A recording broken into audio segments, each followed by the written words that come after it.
এখন আমরা দাঁড়িয়ে আছি লেঙ্গামারা যে অস্থায়ী সেতুটার সামনে দাঁড়িয়ে আছি। কাল রাতে প্রচণ্ড বৃষ্টির ফলে আজকে কিন্তু জলের স্তর এখানকার যে জমিগুলো আছে অনেকটাই বেড়ে গিয়ে চাষের জমিগুলো পুরো ডুবে গেছে, রাস্তার উপরেও জল যাচ্ছে।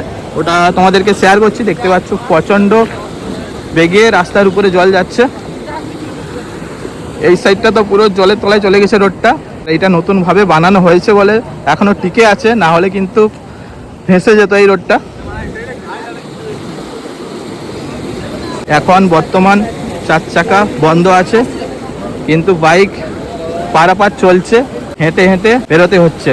যারা আসবে ভাবছো এই রাস্তা দিয়ে অবশ্যই সাবধানে যাতায়াত করবে, কারণ জলের পরিমাণ দেখতে পাচ্ছ রাস্তা দিয়ে প্রচণ্ড যাচ্ছে গতিবেগে। কিছুক্ষণ পর মনে হচ্ছে রাস্তার যে মেটেরিয়ালসগুলো আছে ওগুলো ধুয়ে যাবে, যোগাযোগ ব্যবস্থা পুরোটাই বিচ্ছিন্ন হয়ে যাবে। দেখতে পাচ্ছ রাস্তার উপর দিয়ে অনেকটা এরিয়া ধরে জলটা যাচ্ছে, প্রচুর বৃষ্টি হয়েছে, সবাই বন্যার জল দেখতে। এখনো পর্যন্ত বাইক যাতায়াত হচ্ছে, কিন্তু 4 চাকা বন্ধ।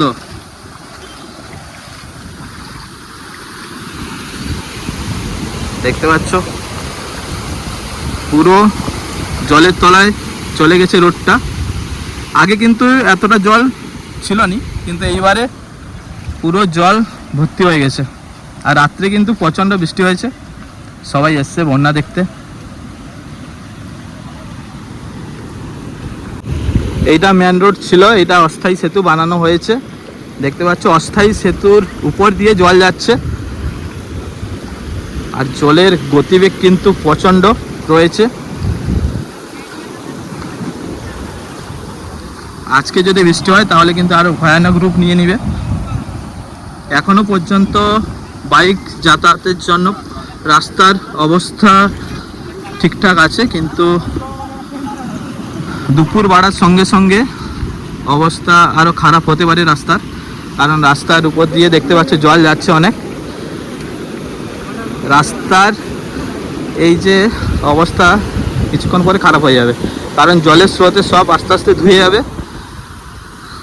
এই যে দেখতে পাচ্ছ জলের গতি কিন্তু প্রচণ্ড রয়েছে।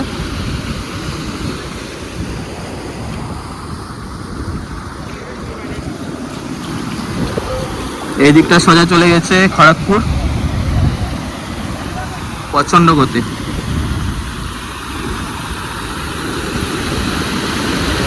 গতবারের থেকে এইবারে কিন্তু জলের চাপ অনেক রয়েছে।